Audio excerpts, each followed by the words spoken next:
श्रोता प्रेमियों, मैं राम सागर शास्त्री आप लोगों के समक्ष एक प्रसंग रखने जा रहा हूं, शिक्षाप्रद दृष्टांत।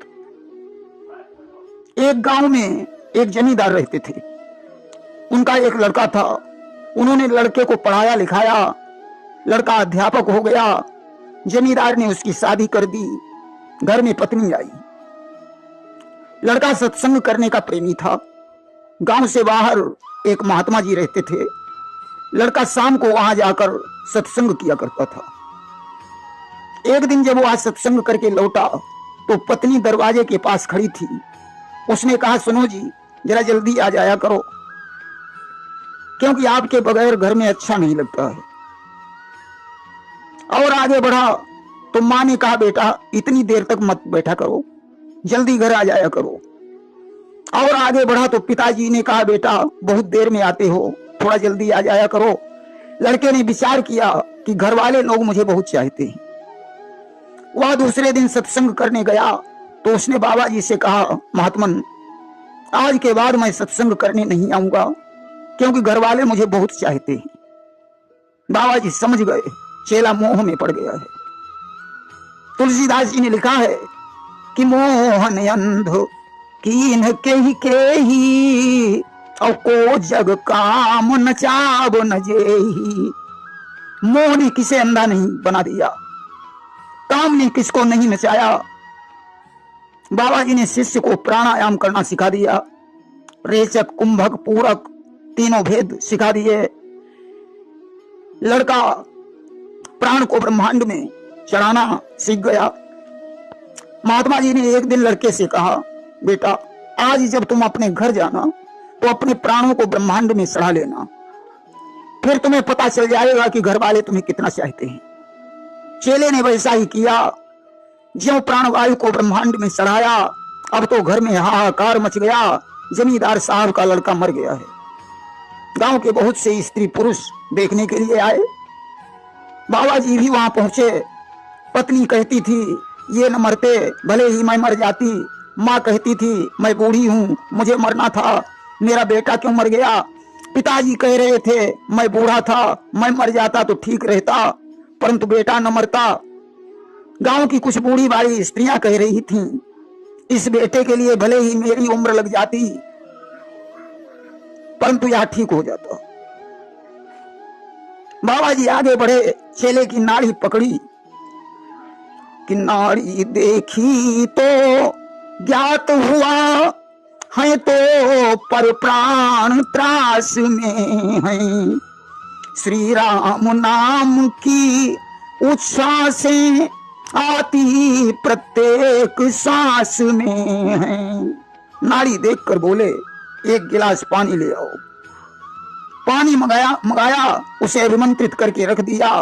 बोले, इस पानी को जो पी लेगा वह मर जाएगा, लड़का अच्छा हो जाएगा। बाबा जी ने पहले उन बूढ़ी बाड़ी स्त्रियों की तरफ वह गिलास बढ़ाया। बोले, तुम में से कोई इसे पी लो, कम से कम इस लड़के की जिंदगी तो बच जाए। बूढ़ी स्त्रियों ने सिर हिला दिया। बाबा जी ने लड़के की माता के आगे वह गिलास बढ़ाया। बोले, तुम बच्चे की माँ हो, तुम तो कुछ दिन बाद मर ही जाओगी, इसलिए यह पानी पी लो, लड़का ठीक हो जाए। माता जी ने इनकार कर दिया। पिता के आगे गिलास बढ़ाया, उन्होंने भी पीने से इनकार कर दिया। बाबा जी ने उसकी पत्नी से कहा, तुम पी लो, कम से कम तुम मर जाओगी, तुम्हारा पति तो जीवित हो जाएगा। उसने भी सिर हिला दिया। बाबा जी ने गिलास का पानी फेंक दिया, चुटकी बजाई और कहा, उठ, देख लिया तूने मुझे लोग कितना चाहते हैं, चल मेरे साथ। चेला उठा और घर बार छोड़कर बाबा जी के साथ चला गया। देखिए, दुनिया में कोई किसी का नहीं है। कहा गया है कि अर्धांगिनी बढ़ेगी तो केवल मसान तक, सब मित्र साथ जाएंगे तो असमसान तक, बेटा भी हक निभाएगा तो अग्निदान तक, और इससे तो आगे भजन ही है साथी, हरि के भजन बिन अकेला रहेगा। रे मन ये 2 दिन का मेला रहेगा, कायम न जग का झमेला रहेगा। एक बार एक मनुष्य, एक बैल, एक कुत्ता, एक बगुला और एक ऊंट, ये 5 प्राणी एक जगह इकट्ठे हुए। आपस में बातचीत होने लगी। तुम्हारी उम्र कितनी, तुम्हारी उम्र कितनी? सभी ने अपनी अपनी उम्र 40 वर्ष बताई। मनुष्य ने कहा, भाइयों हमारी उम्र 20 वर्ष ही शेष है। ऐसा करो, तुम चारों लोग मिलकर मुझे अपनी उम्र के 20-20 वर्ष दे दो। चारों लोगों ने सहमत होकर अपनी उम्र के 20-20 वर्ष उस मनुष्य को दे दिए। अब मनुष्य की उम्र 100 वर्ष हो गई।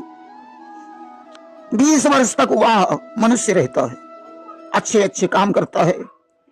20 के बाद जब विवाह हो जाता है तो बैल की उम्र वाले वर्ष आ जाते हैं। वह बैल की तरह दिन रात खूब मेहनत करता है। कितने दिनों तक? 39 वर्षों तक। जो ही 40वां वर्ष लगता है, 2-4 बाल बच्चे हुए, बहुएं आई, नाती पोते हो गए, कुत्ते की उम्र के वर्ष शुरू हो जाते हैं। अब वह कभी बहुओं को डांटता है, कभी लड़कों पर चिल्लाता है, यानी भौं भौं करने की आदत बन जाती है। 40 के बाद 60 वर्ष तक बगुला की आयु वाले वर्ष आते हैं तो बगुला भगत बन गया, लेकिन स्वार्थ साधना में जुटा रहता है। 60 के बाद 100 वर्ष तक ऊंट की अवस्था के वर्ष आते हैं। तब एक नकेल पड़ जाती है, यानी एक आदमी लेकर चलता है। बचपन खेलने खाने में चला गया, जवानी व्यसनों में गुजार दी, बुढ़ापा विकलत्व में चला गया। लिखा है कि बाल क्रीडा सुधा ज्ञानम तारुण्ये व्यसने गतम वृद्धत्वं विकलत्वेन सदा सोपद्रवम नृणा। एक कवि ने सत्य ही कहा है कि जग में जन्मे जब बाल भये तब एक रही सुधि भोजन की, तन में तरुणाई जब ए प्रगटी तब चाह भई तरुणी तन की। अब वृद्ध भये धन की तृष्णा तब लोग कहें सन की। सुख मंजुल नाही मिलो मन को रही अंत समय मन ने मन की। और बुढ़ापे के लिए लिखा है कि लाठी से पड़ेगा पाला, नाक से बहेगा नाला, आंख पे तनेगा जाला जरा जिंदगानी। खाट पे पड़े पड़े करोगे मलमूत्र त्याग, पड़े पड़े थूकते रहोगे पीकदानी में। भजन क्या करोगे जब शक्तिहीन होगी तन में, ताकत न होगी तुम्हारी वृद्धवानी में। कहीं राम सागर भलाई सभी भक्तों की, और भजन कर न लेते भैया क्यों न इस जवानी में। एक बार एक वैश्य व्यापार करने के लिए चला। लोभ के कारण उसने नौकरों को साथ नहीं लिया। उसके पीछे 6 चोर लग गए। जब वह वैश्य एक निर्जन वन में पहुंचा, वहां रात्रि हो गई। चोरों को मौका मिल गया, उन्होंने उसका सब धन लूट लिया। अब तो वैश्य को जंगल में रात काटना मुश्किल हो गया। वह हिंसक जानवरों की बोली सुनकर इधर उधर भागने लगा। धोखे में एक कुएं में गिर गया। कुएं के ऊपर एक वटवृक्ष था, जिसकी एक डाल कुएं के नीचे तक लटकी हुई थी। इसलिए वैश्य ने उस डाल को कसकर पकड़ लिया और डाल में लटक गया। इतने में आकाश में बादल छा गए, बिजली चमकी तो वैश्य ने देखा कुएं के अंदर एक जहरी नाग पड़ा है। ऊपर नजर डाली तो उसने देखा जिस डाल को मैं पकड़े हूं उसे चूहे काट रहे हैं। विचार करता है, अगर मैं कुएं में कूदूंगा तो सर्प डस लेगा, नहीं कूदता हूं तो चूहे डाल काट देंगे। डाल के हिलने से वृक्ष में लगा हुआ मधुमक्खी का छत्ता था, उससे शहद टपकने लगा। वैश्य ने अपना मुंह ऊपर कर दिया, वह शहद उसके मुंह में जाने लगा। इस प्रकार एक दिन ऐसा आया, चूहों ने डाल काट दी, वैश्य उस कुएं में गिरा, सर्प ने उसे डस लिया और उसकी मृत्यु हो गई। संसारी मनुष्यों का यही हाल है, वे मोह में पड़कर ईश्वर को भूल जाते हैं। देखिए, एक राजा की 2 संतानें थीं, एक पुत्र और एक पुत्री। दोनों जवान थे। लड़का चाहता था पिताजी अब मुझे युवराज बना दें, लड़की चाहती थी पिताजी अब मेरा विवाह कर दें। परंतु राजा न तो पुत्र को राज सिंहासन देना चाहता था और न पुत्री का विवाह करना चाहता था। इसलिए लड़के ने निश्चय किया, कल मैं पिताजी का तलवार से सिर काट लूंगा और युवराज बन जाऊंगा। उधर लड़की ने भी अपने मन में विचार किया कि कल मैं पिताजी को भोजन में जहर खिला दूंगी, पिताजी मर जाएंगे, मैं किसी के साथ अपना विवाह कर लूंगी। उसी रात की बात है, राजसभा में एक नट और एक नटी नृत्य करने आ गए। सारी रात नाचते कूदते रहे, परंतु किसी ने उनको एक पैसे का इनाम नहीं दिया। राजसभा में राजा रानी, उनका पुत्र और उनकी पुत्री तथा एक ब्रह्मज्ञानी महात्मा जी बैठे हुए थे। नट ने देखा यहाँ नाचने कूदने से क्या हो सकता है, कोई एक पैसा देने वाला नहीं है, तो उसने नटी को एक दोहा सुनाया कि बहुत गई थोड़ी रही, थोड़ी हूं अब जाए, मूर्ख अब तो छेतरे, कोई नहीं सहाय। यानी बहुत रात बीत चुकी है, थोड़ी रात शेष रह गई है, वह भी चली जाएगी। हे मूर्ख नटी, चेत जाओ, यहां कोई सहायता करने वाला नहीं है। महात्मा जी ने विचार किया कि नट का क्या सुंदर उपदेश है कि बहुत गई थोड़ी रही, यानी बहुत सी उम्र बीत चुकी है, थोड़ी बची है, और थोड़ी हूं अब जाए, थोड़ी भी चली जाएगी।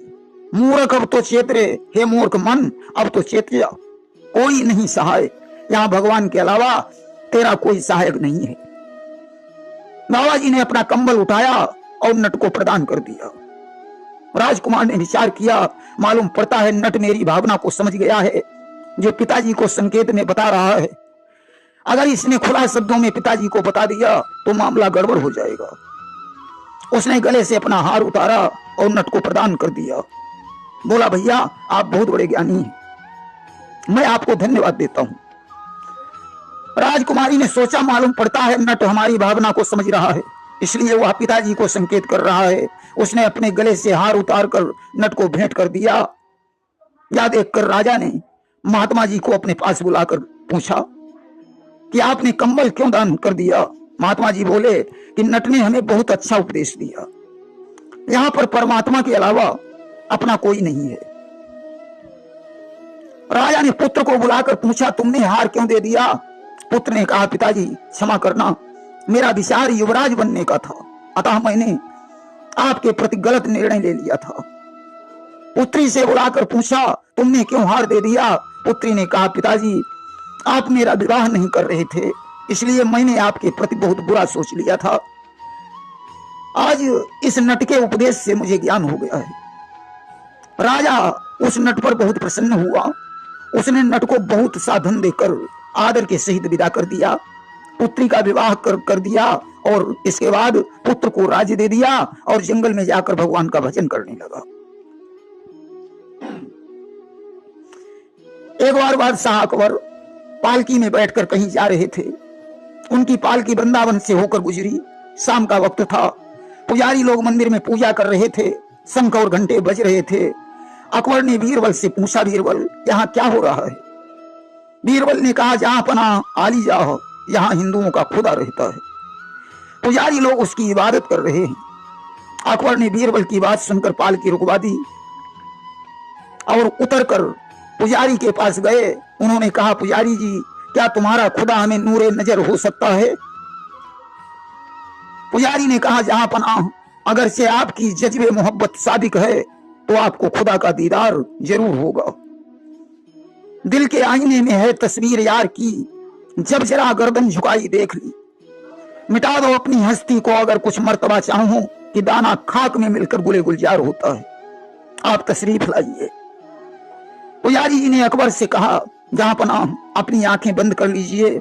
अकबर ने आंखें बंद कर ली। पुजारी जी ने एक श्लोक पढ़ा कि बंसी विभूषित कराओ नवनीरदाभात पीतांबरा दरुण बिंब फलाधरोष्ठात पूर्णेन्दु सुंदर मुखादर बिंद नेत्रात कृष्णात परम किमपि तत्त्वमहं न जाने। जब ही श्लोक पूरा हुआ, अब तो मोर का मुकुट बांधे हुए, हाथ में बंसी लिए हुए भगवान कृष्ण अकबर की आंखों के सामने प्रकट हो गए। अकबर को विश्वास हो गया हिंदुओं का खुदा होता है और बड़ा खूबसूरत है। वापस लौट आए। उन्होंने बीरबल से कहा, बीरबल मैंने आज तक अपने खुदा को नहीं देखा, परंतु आज पता चला हिंदुओं का खुदा होता है। बीरबल अब तुम मुझे मुसलमान से हिंदू बना दो। बीरबल ने कहा, ठीक है जहां पनाह, मैं कल आपको मुसलमान से हिंदू बनाऊंगा। दूसरे दिन प्रातःकाल बीरबल राज दरबार में नहीं गए, बल्कि उन्होंने एक गधा पकड़ा और उसे नदी पर ले जाकर स्नान करवाने लगे। तमाम प्रकार के साबुन लगा लगा कर उस गधे को स्नान करवा रहे हैं। अकबर ने देखा बीरबल आज दरबार में नहीं आए। उन्होंने सेवकों से कहा, जाओ बीरबल का पता लगाओ। सेवकों ने जाकर देखा बीरबल गधे को स्नान करवा रहे हैं। सेवकों ने कहा, बीरबल बादशाह आपको दरबार में बुला रहे हैं। बीरबल ने कहा, जाकर बादशाह को यहीं भेज दो। सेवकों ने बादशाह के पास जाकर कहा, जहां पनाह बीरबल नदी में एक गधे को स्नान करवा रहे हैं, वे आपको वहीं बुला रहे हैं। अकबर ने बीरबल के पास पहुंचकर पूछा, क्या कर रहे हो बीरबल? बीरबल ने कहा, जहां पनाह खुदा ने आपको आंखें दी हैं, आप देख सकते हैं, मैं इस गधे को स्नान करवाकर बछड़ा बनाना चाहता हूं। साबुन चाहे जितना खर्च हो जाए, परंतु मैं इसे बछड़ा बनाकर ही छोड़ूंगा। अकबर ने हंसकर कहा, बीरबल तुम पागल हो गए हो, यह गधा कभी भी बछड़ा नहीं बन सकता। बीरबल ने कहा, जहां पनाह जब यह गधा बछड़ा नहीं बन सकता है, तो आप मुसलमान से हिंदू कैसे बन सकते हैं? बीरबल के वचनों को सुनकर अकबर ने हिंदू बनने का विचार छोड़ दिया। एक पुरुष जंगल से लकड़ी काटकर उस बोझ को बेचने जा रहा था। जब वह थक गया तो एक कुएं पर पानी पीकर सस्ताने लगा। इतने में उसने देखा एक घुड़सवार पानी पीने के लिए आ रहा है। लकड़हारे ने सोचा, यदि मेरे पास भी घोड़ा होता तो मैं भी घोड़े पर बैठकर चलता। यह सोचते हुए वह कुएं की जगत पर सो गया। स्वप्न में उसे घोड़ा मिला और वह उस घोड़े पर बैठकर कुएं को कुदाने लगा। स्वप्न देखते देखते वह लकड़हारा कुएं में गिर गया। उसे चोट भी लगी। जब अन्य लकड़हारे वहां पानी पीने आए तो उन्होंने उसे कुएं से बाहर निकाला और पूछा, आप कुएं में कैसे गिर गए? उसने कहा, जब मैं स्वप्न में घोड़ा कुदा रहा था तब तो मेरा ये हाल हुआ, और जो लोग वास्तव में घोड़ा कुदाते हैं उनका क्या हाल होता होगा। कहने का मतलब यह है, जो सुख भगवान ने दिया है उससे अधिक सुख की चाह नहीं करनी चाहिए, अन्यथा बहुत बड़ी मुसीबत का सामना करना पड़ सकता है। देखिए, गोस्वामी तुलसीदास जी ने मानस में एक चौपाई लिखी है कि जो सही दुख पर छिद्र दुरावा और बंदनीयते ही जग जस पावा। जो दुखों को सहकर पराये काम में आता है वही बंदनीय है, उसे ही संसार में यश प्राप्त होता है। एक बार उड़द की दाल और बड़ों के बीच झगड़ा हो गया। दाल कहती थी मैं बड़ी हूं, बड़े कहते थे मैं बड़ा हूं। आखिरकार बड़ों ने दाल से पूछा, तुम कैसे बड़ी हो? तुम्हारे पास बड़े होने का क्या सबूत है? दाल बोली, सुनो, तुम मुझसे पैदा हो, मैं न होती तो तुम कहां से आती? बड़ों ने कहा, जब तुम बड़ी हो तो लोगों ने तुम्हारा नाम दाल क्यों रख दिया? ऐसे तो उड़द तुमसे बड़े हैं। अरे तुमने तो एक ही दुख सहा, यानी दली गई और दाल बन गई, और हमें तो पहले लोगों ने दाल की अवस्था में पहुंचाया, फिर पानी में भिगोया, फिर मेरी खाल खींची, फिर सिल पर पीसा, इसके बाद थप्पड़ मार मार कर खूब पीटा, फिर भी सब्र नहीं हुआ तो गर्म तेल में मुझे डाल दिया, इसके बाद उठाकर मुझे दही में डाल दिया। इस प्रकार मैंने कितने कष्ट सहे हैं, तब मैं बड़ा बना हूं। इसी प्रकार जो पुरुष धर्म के लिए तकलीफ उठाता है वही बड़ा है। प्रेम से बोलिए वृंदावन बिहारी लाल की जय।